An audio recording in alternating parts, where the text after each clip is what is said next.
When most people start a business, their core focus is on product development, driving sales, and creating customer loyalty. Few think about selling the business, or more importantly, if someday I wanted to sell this business, what would make it attractive to investors? By the time they start to think about this, it's often too late. Turns out that what makes a great business for the owner is not necessarily that appealing from an investor's point of view.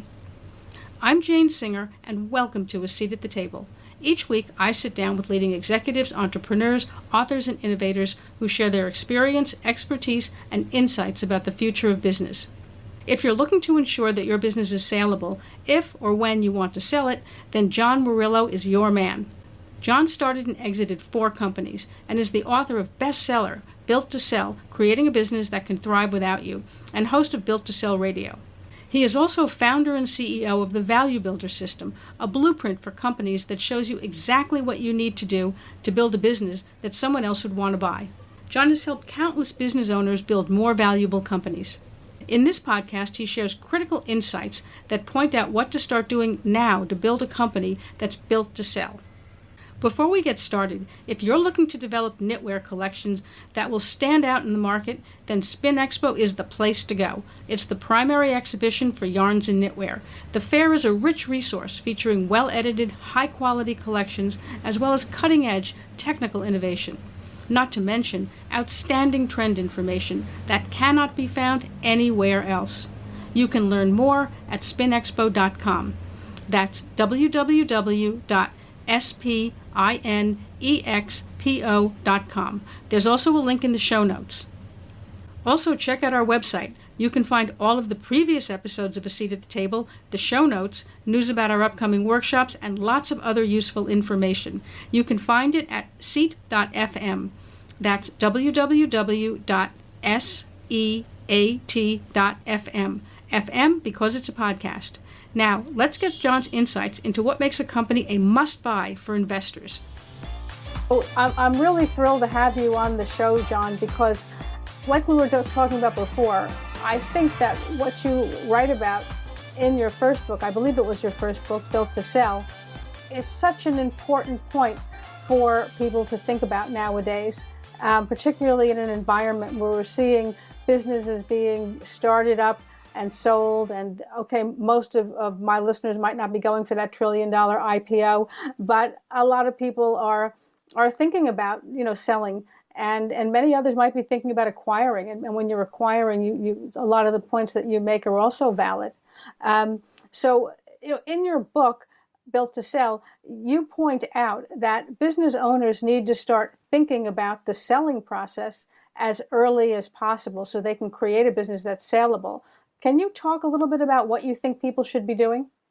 Yeah, look, I think the ultimate goal for any entrepreneur is to build a sellable company. That's different than wanting to sell your company. I do speeches from time to time to business owners and ask them about, what are their intentions with their business? And very few of them want to sell right away, but most of them would like to know they could sell when they're ready. And that's really the goal in everything that we talk about, is building a sellable asset that you could then pass down to kids if you wanted, sell to a third party if you wanted, bring in a private equity group, bring in a manager to run your business. All those things are contingent on having a sellable company. Yeah, I think that's really a good point that people aren't really thinking about when they get started, or even when they're running the business. It's more about how do we meet, sales targets, how do we, work on product development, things, get into new markets. So talk a little bit about what you feel people should be looking at as they're starting the business. What makes it saleable? What are the key things that investors or buyers would be looking for? Yeah, if you could distill it all down to a quick soundbite, it is how well your company runs without you. That's the essence of building a sellable company. Now, it's much, much, much more complicated, as you can imagine, than a simple soundbite. But in essence, a transferable business is one that could succeed without the owner. And so I think it's worth pulling back and thinking about your role as a parent. I think probably many people that listen to your show are parents, and they probably have that experience of bringing children into the world when they're very young, they do everything for their kids, right? And as their kids go through adolescence, they start to kind of give them a little bit more rope and allow them to kind of make some mistakes. And eventually the goal is to get the kids out of the house so that they are succeeding on their own terms. And I think we would do ourselves a great service as owners and CEOs and C-level executives is to think of our businesses less as companies and more as children we're trying to raise, and thinking of yourself as less of a CEO and more as the parent of your business. If you start making decisions such that the goal is not to hit the next revenue target or the next EBITDA target or the next market you want to enter, the goal instead is to how do I get this adolescent child to become an adult? That makes a whole set of different decisions possible. And it forces you to think differently about your company. Because for most entrepreneurs, and I think you've probably seen this in your own work, most of them are good salespeople, right? They're rainmakers for their company. They're deal people. They make partnerships. They enter new markets. They're good sort of on the front end piece, right? They're the rainmaker. And while that can serve a business in its earliest days really, really well, eventually every company reaches a threshold by which they can't grow beyond unless you get the business to start thriving without you. And so I think this is a very natural place, fork in the road that a lot of owners get to. And I think thinking of your role as the parent of your company and not necessarily its CEO is probably a good place to start. So how do you do that? I mean, what are some of the practical steps that you would do? Practically, I think the first thing you need to do is narrow your focus. Pick one thing that you do better than anybody else. It's what we refer to as monopoly control. Effectively, Warren Buffett, the famous investor, is famous for saying that he invests in companies with a deep and wide competitive moat, meaning they have a point of differentiation. Most businesses start and the owner is just chasing revenue. They're chasing top line revenue and they chase sales wherever they can get them. And they end up serving a few customers by selling them a lot of products. And for most acquirers, they're not looking to buy a business that's kind of a bunch of hodgepodge Me Too products. They're going to compete with you if your products aren't truly differentiated. Equally, most companies can't grow beyond the owner because the owner's doing too many things, offering too many services and products, and you can't hire employees who, by almost definition, they don't have the same level of industry expertise as you have to follow you in that case. And so I think the way to become a parent for your business is actually to stop selling a lot of what you sell and pick the one or two things where you're truly differentiated. Let me give you an example, because I think it helps to get out of theoretical zone and and get a bit more practical. Absolutely. There's a woman named Stephanie Breedlove, who I interviewed on Built to Sell Radio a few years ago, who built a company doing payroll for parents who have a nanny to pay. So this is a very small niche, right? Yeah. It's not all payroll. It's just those individuals who have a nanny to pay. And she built it up to $300,000 in revenue. So it was just Stephanie and one part-time assistant. And she'd had a few parents that had nannies that she was able to successfully sell to. And at the time, every business pundit, every marketing book, everyone who was given a stage was saying it's 8 times easier to cross-sell your existing customers a new product than it is to go find a new customer. So figure out what else you could cross-sell those customers, right? And that's, I think, the mistake that all entrepreneurs run into, right? Is in an effort to grow their top-line revenue, we start cross-selling. So in Stephanie's case, what did she have? She had parents who have kids and a nanny. So what else do busy parents need, right? They need meal delivery services. They need lawn care services. These are all things that she contemplated selling to her existing customers because it was a whole lot easier to sell to her existing customers. The other road, the much more difficult road, was to double down on her point of differentiation, which was to go offer payroll services to parents. It was going to be a much slower growth trajectory. But in the end, that's what she chose to do. So for 25 years, she focused on finding parents who have a nanny to pay. She built it up to $9 million in revenue. Think about it. That's 25 years. This is not, but it's not Elon Musk stuff, right? It's slow, steady growth over a 25-year trajectory where she pulled up and decided she wanted to sell the company. Now, who would want to buy a business that just does payroll for nannies? Well, there's a company called care.com, and Care is like an Angie's List of care providers. You plug in your zip code or your postal code into a search bar, and it will give you 5-star rated babysitters in your local market. Well, Care had 7 million subscribers at the time of the acquisition. So if you think about it, if 1% of Care's subscribers were to buy Stephanie's payroll service, that's 70,000 customers. At the time of the acquisition, Stephanie had 10,000 customers doing $9 million in revenue. Long story short, care.com bought Stephanie's company doing $9 million in revenue for $54 million. 6 times revenue. Like it's a valuation that would be almost incomprehensible. But until you understand the economic value for Care of buying Stephanie's company. And it would not have been possible. And here I think, Jane, is the most important point. It would never have happened had Stephanie done what everybody was telling her to do, which was to cross-sell her existing customers, right? Because she would have diluted her value proposition, diluted her capital into Me Too products and services that no one would care about buying. And that's, I think, the biggest mistake we make when we make revenue our biggest objective, our biggest goal. It's how we kind of measure ourselves as entrepreneurs, as C-level executives, is like, what's your top line revenue?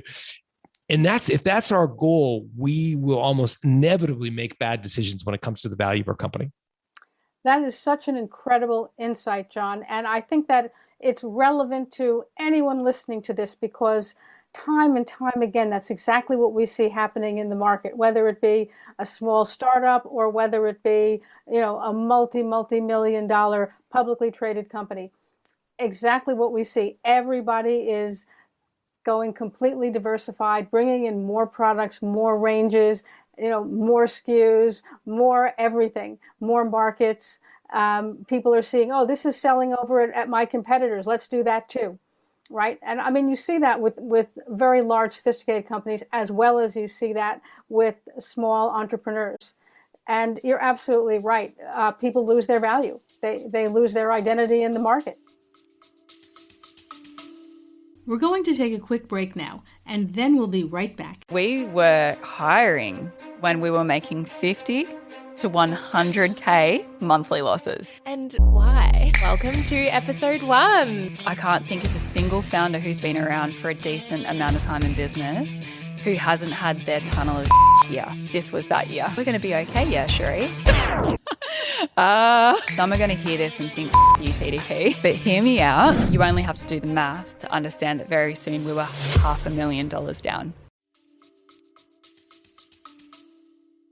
And again, it comes back to, if you put yourself in the shoes of an acquirer and you ask yourself, well, what would they look at when they observe your company? What would they see? And again, there's a quiet conversation that happens behind closed doors. And when you, as the owner, founder, president of your company, you're not invited to the meeting. Right. And the conversation that the potential acquirer has is, should we buy this company or compete with it? Right. If they've done something that is really different, that would take years and many millions of dollars to compete with, well, then why don't we just buy them?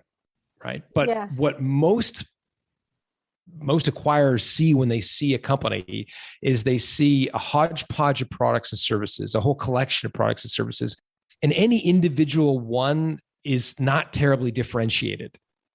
And so they say, well, on this SKU, we could just compete with them. We could lower the price by 5%. We don't need to buy the company, and we could just lower the price and win the entire business from this. So if you're responding to RFPs, if you're bidding jobs on price by the dollar, by the ounce, by the pound, those are all red flags to say that what you're doing is selling a commodity. While it may be good for revenue, and in fact, it may drive some profitability, it may not be driving the value of your company. And that's a distinction that's important to make. Yeah, that's a very important distinction. And I think you're absolutely right. Everybody is really focusing on immediate revenue. And I get that because you obviously have to live to fight another day. And it becomes very difficult when you have that long-term vision and you're seeing that sales are not where you want them to be. It's easy to do when everything's going well. But when you hit one of those troughs, and eventually all businesses do, right? No business is a completely upward trajectory to infinity. You always go through those dips. And how do you hang in there through that dip when you're starting to feel desperate, either because you as the business owner have bills to pay or because you have investors or shareholders who are breathing down your neck, right? And saying, where are we going with this? How do you cross that chasm? Yeah, I mean, you avoid the dip in the first place through recurring revenue. I think, I don't mean to make light and I shouldn't be glib, but I do think recurring revenue is one of the most important things business people can be focused on, especially early in their trajectory, because it takes a lot of the pressure off you as a C-level executive founder of your company. If you know and can predict into the future what your revenue will be, it helps you predict and plan your business, not overbuy and not make sure you have the right resources. It improves your, obviously the value of your company. Let me give you an example, because recurring revenue is one of those things I hear when I say that. People often go to SaaS businesses, right? Software businesses. Yeah, and they say, okay, yeah, everybody, I get it. You're talking about SaaS, and they say, but I'm not running a software company. I run a painting business, or I have a manufacturing company or a retail store, or whatever. And I usually tell them the story of H. Bloom. And H. Bloom is a business in the business of selling flowers. So if you know anything about flower stores, do you know H. Bloom? Have you seen them before? I've heard of them. Yeah, okay. It's an interesting business because selling flowers traditionally is a terrible business model, right? Because first of all, your inventory dies every single month. It's rotting in the fridge because most people buy the wrong amount of inventory, right? And so typical flower store in America will throw out more than half of its inventory every single month. It's closer to 60% of its inventory because they buy the wrong amount of flowers. And it's really seasonal, right? Mother's Day and Valentine's Day is when people buy flowers. About 80%, it's not as much as 80%, almost half of all flowers are bought during those two holidays. So it's a very seasonal business. And you have to intercept people to try to get them to buy. So you have to get really expensive real estate. So you rent very expensive. It's a very difficult business to make work. These two guys, Sonia Panda and Brian Burkhardt, came along and said, we're going to get into the business of selling flowers. These are the founders of H. Bloom. Right. But we're going to do it on subscription. And so they try to figure out, well, who buys flowers regularly? Because most people buy flowers on a transaction. It's not a regular occurrence, right? There's one industry, however, that buys fresh cut flowers regularly, and that's hotels, because they want to give that sort of very prestigious image on their reception table. And so that's what H. Bloom did. They decided to buy or build a company focused on selling subscriptions to flowers to hotels. And coming back to your point about how do you avoid the blip and how do you make sure that your revenue, et cetera, the spoilage rate, the rate at which they throw out flowers at H. Bloom, remember, at a typical retail store, it's more than half. H. Bloom throws out less than 2% of its inventory every single month, less than 2%. Incredible. Yeah, because they know how many flowers to buy, right? They know the Fairmont in Hong Kong wants Gerber daisies, and the LA, right. Marriott wants roses, and they only buy the amount of flowers they need to fulfill the contracts they have. And that's one of the hidden benefits to subscriptions, is that it allows you to plan your business better, and it makes it a whole lot less stressful to run. And again, in the end, it becomes a much more valuable company. In part, if you look at the average transaction at a flower store, it's about $50 today. The average lifetime value of an H. Bloom subscriber is more than $4,500. Wow, that's really amazing. Yeah, you think about the economics of selling flowers when you know that if you win one customer, that customer is going to pay you over their lifetime $4,500 or more. It totally changes the way you run your business. Yeah, absolutely. I mean, it gives you that base, right? Yep. It gives you that ability to sleep at night. Absolutely. And again, it ensures, because here's what I think a lot of entrepreneurs run through. It's the feast or famine sort of hamster wheel that goes with, oh my gosh, I've got nothing in the pipeline. I've got to, scurry along like a duck's feet underneath the water line trying to get sales, right? Then I go out and I make a lot of RFPs, right? Get a lot of proposals in the marketplace. And then, whoa, good, fantastic. I've won some projects. And then it's like, oh my gosh, how am I going to fulfill these projects? How am I going to fulfill these orders? How am I going to serve these customers, right? And then all their attention goes to serving the customers. And then they pull up, deliver the invoice, and then the whole cycle starts again, right? Where you've got to go find and refill the funnel. And it's an incredibly frustrating, I think, experience for entrepreneurs, because it doesn't feel like you're building anything. It feels like you're just running on a treadmill to nowhere. And that's why I think recurring revenue is, and you use the word base, and I think it's a very, very good word. It gives you that base. I mean, if you can get your operating expenses, like your basic, monthly expenses covered through recurring revenue, I mean, it just gives you that base to then start to experiment and expand, and obviously the peace of mind to know your business is going to be fine each month. Yeah, that's so important. And I think that even established businesses are facing that, in the fact that there's so much more competition. Consumers are not loyal. You could have been buying one brand for a long time, but now, certainly with e-commerce, it's put almost an limitless amount of selection at everybody's fingertips. So nobody really has that base that they used to have of loyal customers, right? There's no borders, there's no boundaries anymore. There's no barriers to entry. So I think that's a challenge that everybody is facing these days to some extent. Absolutely. Absolutely. Again, I think it's worth thinking about. And here's the thing. I think a lot of people, when they think subscriptions or recurring revenue, they try to come up with a recurring revenue model that would work or meet the needs of all of their customers, right? So they say, okay, I hear this guy Warrillow talking about recurring revenue, so let's think about how I could transform my transactions into recurring transactions, right? And I think to some extent, that's not the right way to think about it. Instead of trying to come up with a subscription model for all of your customers, I think that the first step, the precursor to that, is to segment your customers by buying behavior. Like, what is the trigger that makes your customers buy from you? If we go back to the flower store example, sometimes people buy flowers to celebrate graduation. Sometimes it's for somebody as a condolence to someone who's sick in the hospital. Sometimes it's a husband who's done something wrong and needs to, whatever. There's lots of reasons people buy flowers, right? And what H. Bloom did correctly, I think, is segment all of the different reasons people buy flowers. And most of those segments could not be fulfilled through recurring revenue. Like, they couldn't come up with a recurring revenue model. It was just hotels, because they want fresh cut flowers every 2 weeks, and they always want to proceed, they kind of boast that 5-star image.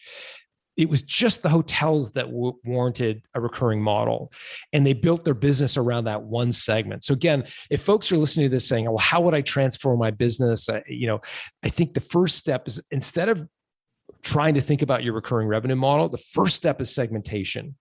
Bucket your customers by buying behavior, and then start to think about, okay, which of these segments have a recurring need for what I sell? That's a really good way to look at it.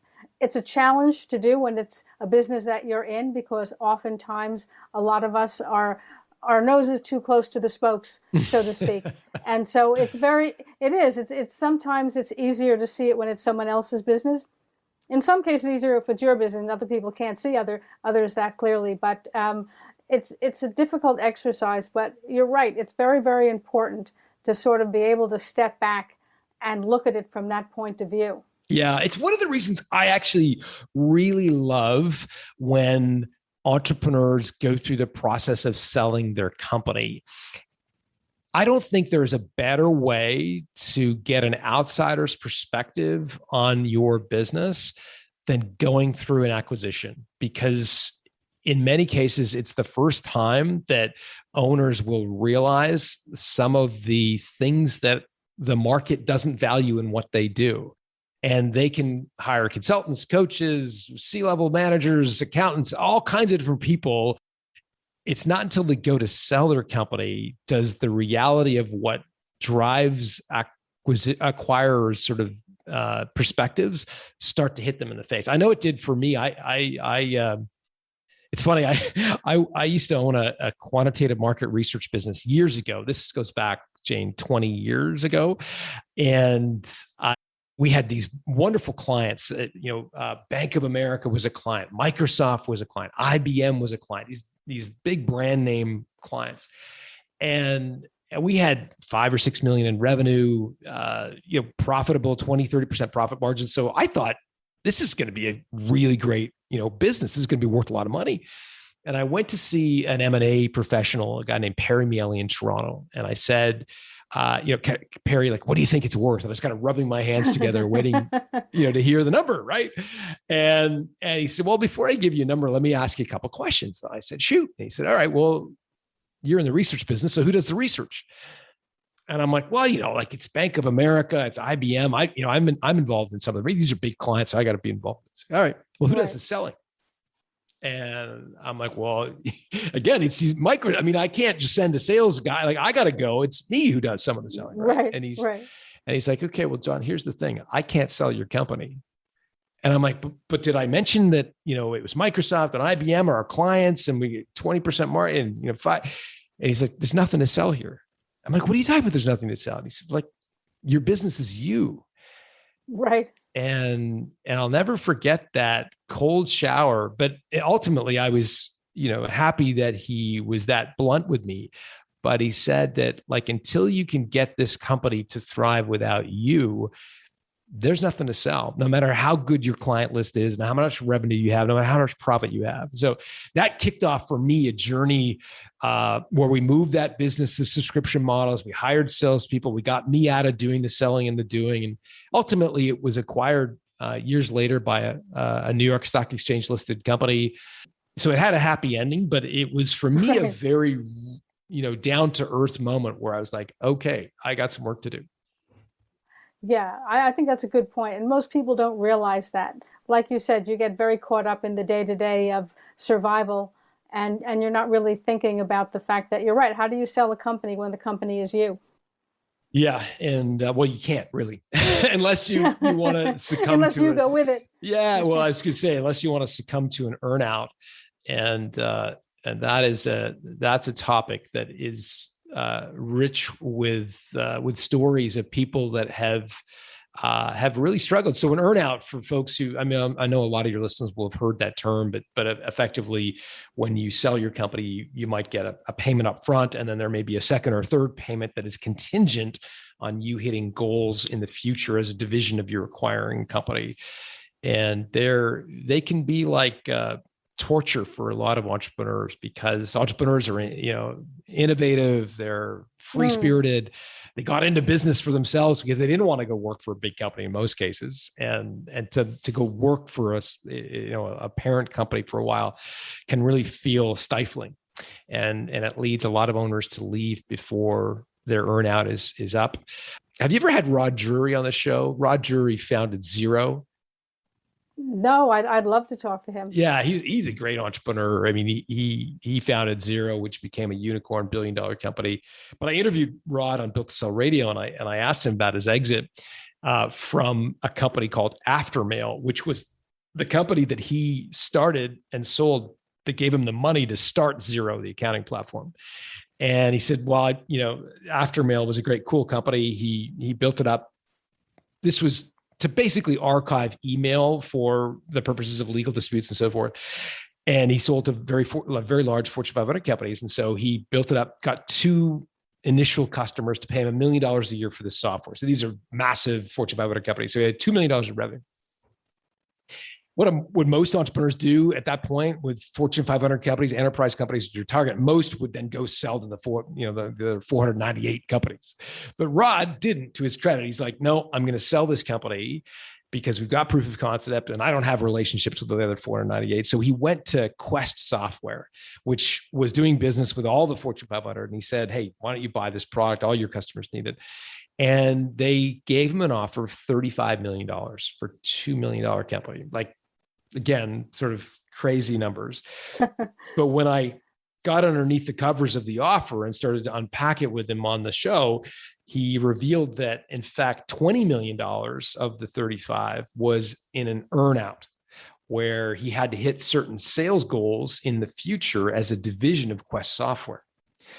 Well, what does a young guy do when you give him $15 million for a $2 million company, cash up front, right? You go have a party and you enjoy yourself and you kind of pat yourself on the back, which he did, only to start thinking about his earnout months later. But by that time, it was too late. He'd already missed the first gates to, and earnouts are generally structured where the budget that you need to meet your goals are released by hitting the initial goals, right? And so it's like a ski racer. Right. Once you miss a gate, you're not going to get. Yeah. So ultimately, he left Quest 9 months after he agreed to the earnout and got nothing for the earnout. Didn't get any of the $20 million that he had put at risk in an earnout.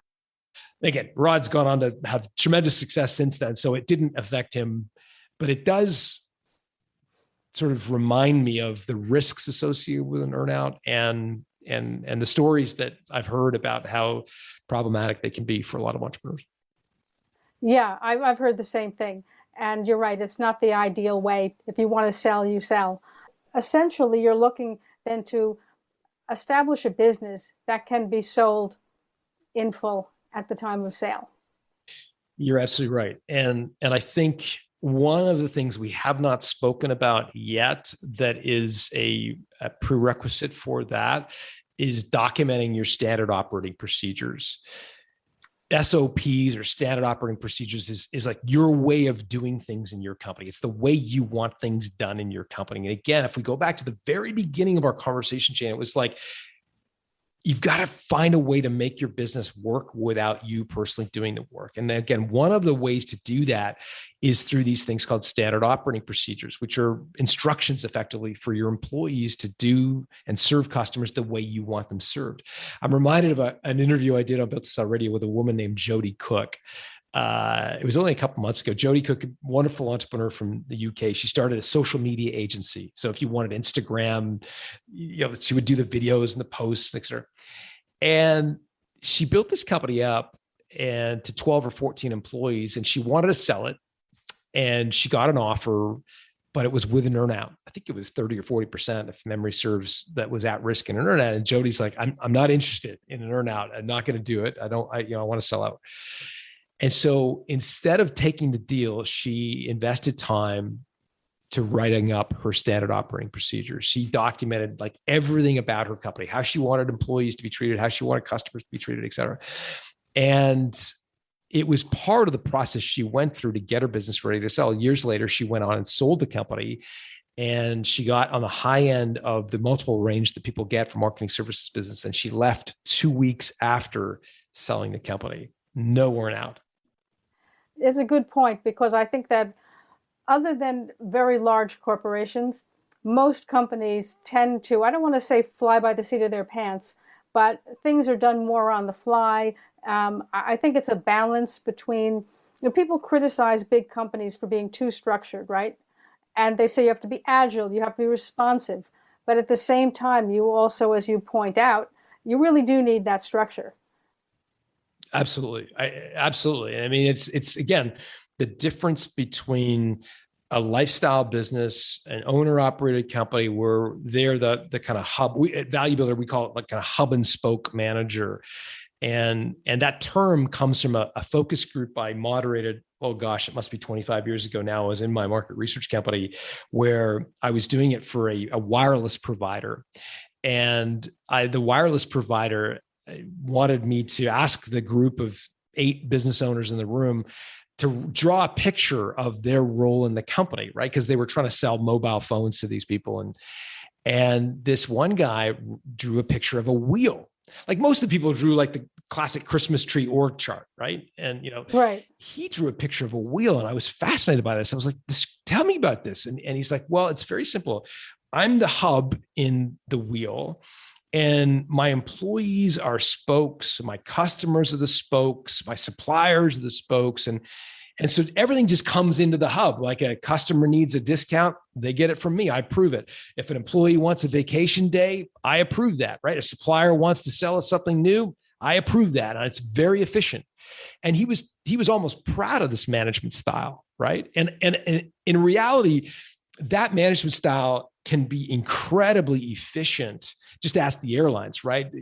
Heathrow Airport in London is a hub and spoke model, right? It's very efficient right up until the moment the hub breaks down, right? And the moment the hub and spoke manager wants to take a vacation, gets sick, has to leave for a week or a month, the entire thing collapses. And so again, if you've ever flown through Chicago O'Hare Airport, when United Hub, one of the largest hub airports in the world, if there's a snowstorm in Chicago, like the entire aviation system shuts down because it's a hub in a hub and spoke model. And the same is true of managers for whom they think their role is to sort of be this quarterback or dispatching answers to their spokes. It's a very limiting model eventually.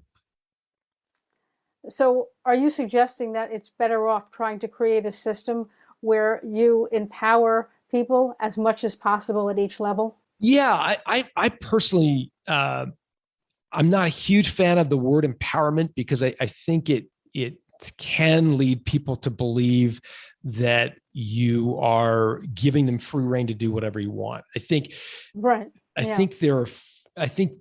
delegation is perhaps a better word that I use a lot, or we talk a lot about at Value Builder. We think there are 4 degrees of delegation.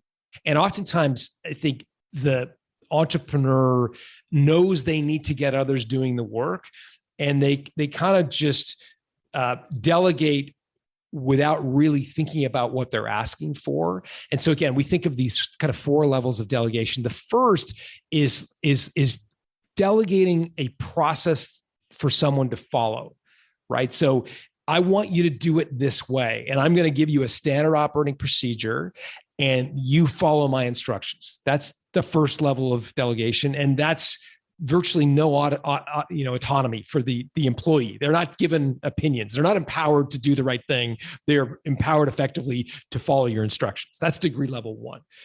Degree 2 is where you're like, I'd like you to go away and do some research, come up with some options for us to discuss. I don't want you to make the decision, but I do want you to go away and distill 50 possible options down to 5 possible options, right? You as the founder, owner, is still the decision maker, but the person you're delegating to is doing that first layer of consideration and coming to you with a short list. That's degree number 2. Degree 3 is where you empower people to actually make the decision. You're saying, look, I want you to go make the decision, but keep me in the loop. And that allows you as the owner at level 3 delegation to preemptively identify where they may be making mistakes, right? As long as if they're keeping you in the loop, you can limit the damage effectively, right? And then degree 4 is the maximum level of autonomy, which is where you say to an employee, just do it. I don't care how you do it. I don't want to know how it happened. I want you to run with this, right? And that's the highest level of autonomy. It's probably best suited for the most senior employees where the risks of getting it wrong are lowest, right? But I think as entrepreneurs, we just kind of delegate without being clear what level of delegation we're actually giving people. And so again, I think there's these 4 levels, and I think articulating which degree of delegation you are giving your employees is, I think, an important step into being a good delegator and empowering your people effectively. I think that's important to point out. I think people don't differentiate between those levels. And I think that it gets back to your point about having a standard operating procedure and where you identify, I suppose, amongst all those procedures, who has what authority to make a decision and at what level. Exactly right. Now, you talk about your standard service offering model. Can you dive into that a little? Yeah, it's really about productizing a service. So when you have a service company or you offer a product, and an important part of how you differentiate your product is the service wrapper that sits on top of it. I think what you want to do is productize that and create a standard operating procedure around the way you deliver it. Dan Sullivan talks about front stage, backstage. If you think about you're at a theater, everything that happens on front stage is what you as a theater goer see, right? And in the same way, your customer is seeing the front stage, right? They're seeing the way you experience with them. But for every front stage experience, there's usually lots of steps that are going on backstage, right? There's a lighting guy, there's the guy who brings up the curtain, there's the person who does the staging, et cetera. You want to think about both the front stage experience of your customer, but also what are the backstage activities that need to take place in order to develop that experience. Once you've articulated both the front and backstage, I think what you want to do is productize that service. What I mean by productize is make it look and feel like a product, make it sound tangible, name it, describe it, trademark it if you have to, but you want to differentiate your service because it makes it more tangible. And it also gives people instructions, your employees, on how you want that service experience to be fulfilled. Telling your employees, we offer great customer service, it's not tangible enough. It's too vague because great customer service means different things to different people. Whereas if you productize your service and you make it clear what exactly you are expecting your employees to do, that's when you start to get that replicatability to your service offering and you can start scaling up. Right. I think it's an interesting challenge for people who are in industries such as manufacturing and in sort of, you might call more upstream industries, to think about how they could do that. Yeah, I agree. Again, because manufacturers often think, oh, well, our product is what differentiates us. And to some extent, they're right. But even the best products eventually get imitated, right? Like if you think back to when the iPhone first came out, it was mind-blowing, right? Like the iPhone relative to the competition was next level. Yeah. Yet, was it 12 months before Samsung brought out their phone that basically replicated everything that the iPhone offered, certainly much of what the iPhone offered? Maybe it was 18 months, maybe 2 years max. So here's the world's highest capitalized company, Apple, the most, highly valuable company in the world. Their flagship product gets stolen within 2 years. Every product company under the sun, any manufacturer will experience competitors trying to knock off their successful products. And so what gives you insulation from those competitive threats? It's your service wrapper. For Apple, it's not the product necessarily, it's the Apple Store experience, right? It's all of the content, it's the privacy settings, it's all the things that make the experience of owning an Apple phone different than owning a Samsung phone. That's what gives them the competitive defense shield. It's not necessarily the hardware, what is being manufactured, which is the easiest thing to replicate. No matter how much IP, how many IP lawyers you hire, and how much you try to protect your product legally, if Apple can't protect the iPhone, trust me, there's no amount of money you can spend to protect your differentiated product or service, in my view. I think that's correct. I mean, someone will always find a way that'll be close enough, but the experience is something that's very hard to replicate. And you just have to look at the value of experience. You look at the late Tony Hsieh's Zappos.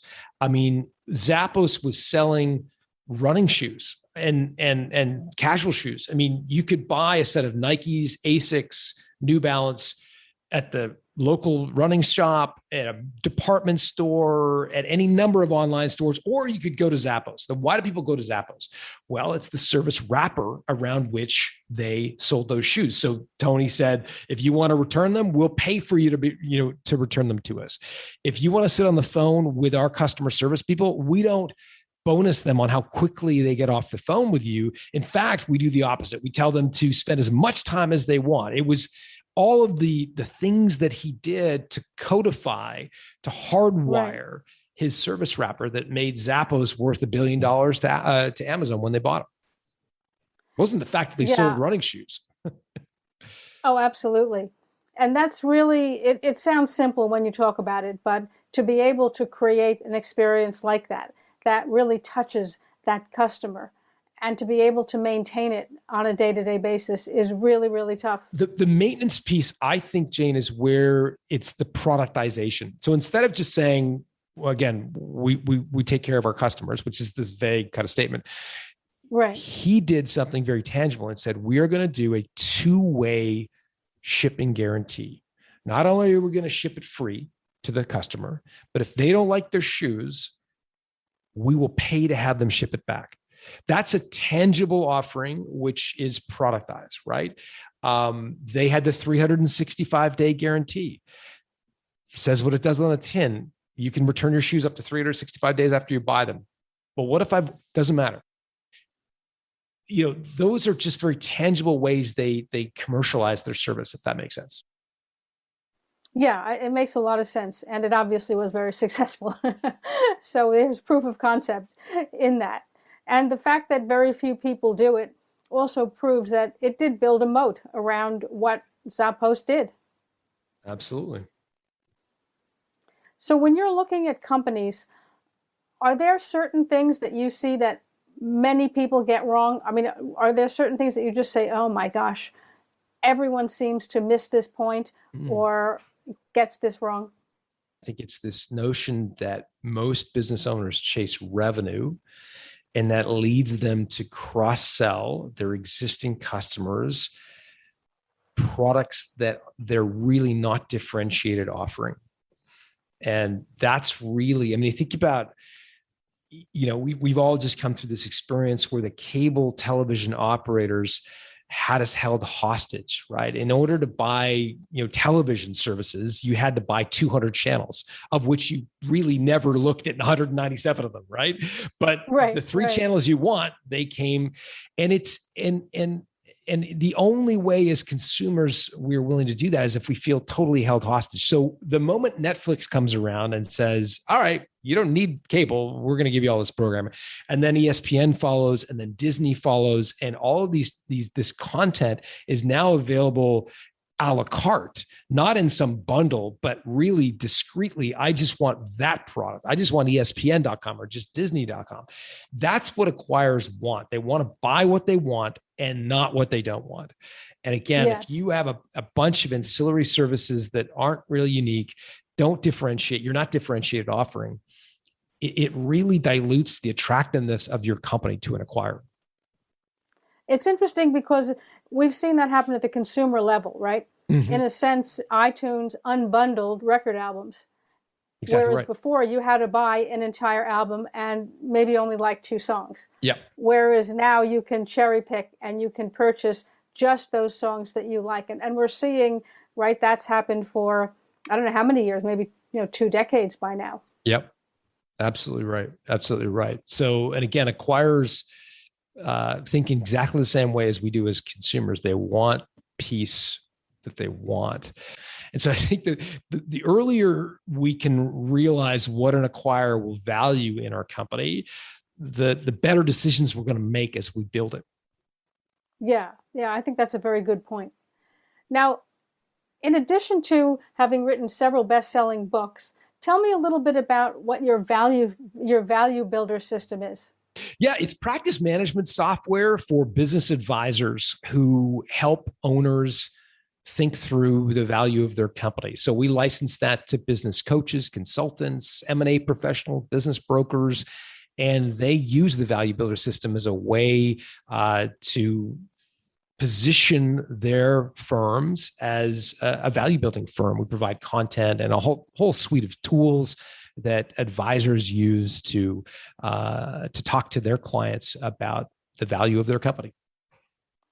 Oh, I think that's really important.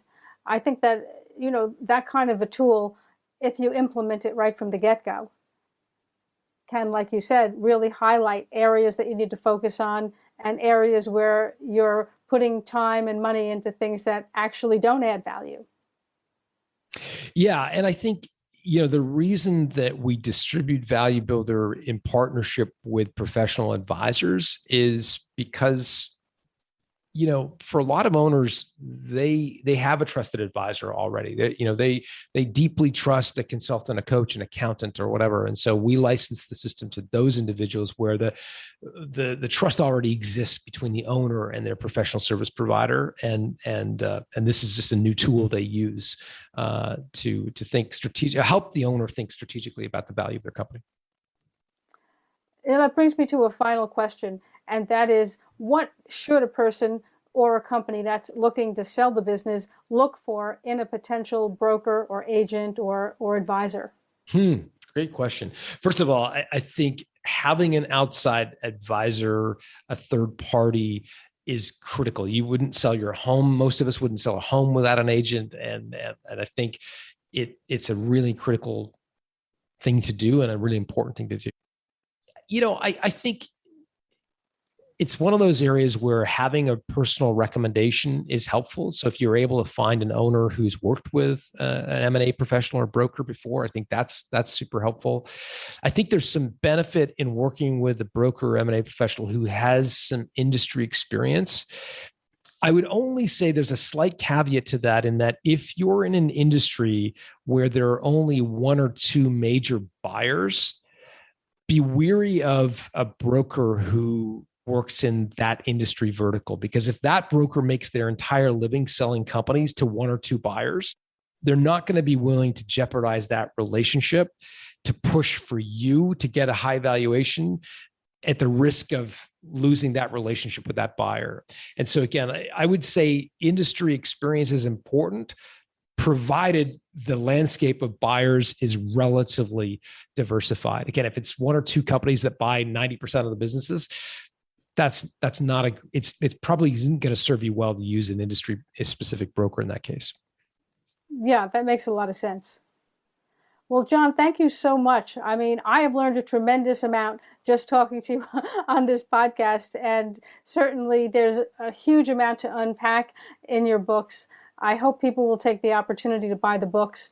I will put the link in the show notes for the episode, and I'll also include all the links where people can connect with you. Yeah, that's fantastic. And I'll just say one thing. If folks want to apply some of these ideas, we put together a special link for your listeners. It's builttosell.com/seat, as in seat at the table. And when you go there, we've put together a little video suite of the 8 key drivers of company value. I've got the 9 subscription model checklist there, so you can kind of come up with an idea for recurring revenue like H. Bloom did, as well as the Art of Selling Your Business workbook, which is a sister compilation to the book itself. So all that's free, and you can just download it. It's at builttosell.com/seat. Okay. Well, that sounds great. Again, all of that will be in the show notes. And I thank you so much for joining me. Thanks, Jane. It was great to be with you. If you enjoyed this episode of A Seat at the Table, join me each week when I sit down with leading executives, entrepreneurs, educators, and authors who share their insights, experiences, and vision for the future of business. And make sure you visit Spin Expo. From trend information to technical innovation, Spin Expo is the primary exhibition for yarns and knitwear. The fair provides well-edited forums featuring high-quality products that are bursting with creativity. To learn more, go to spinexpo.com. That's www.spinexpo.com. You can also find a link in the show notes for this episode. Before you go, if you're looking for a concise view of key shifts, opportunities, and risks in global sourcing, then check out the current situation in sourcing. You'll find a link in the show notes. And don't forget to check out our podcast website, where you can find all of the previous episodes of A Seat at the Table, the show notes, news about our upcoming masterclass series, and lots of other useful information. You can find it at seat.fm. That's www.seat.fm. FM because it's a podcast. Thank you for joining me today. I'm Jane Singer, and I'll see you in the next podcast episode.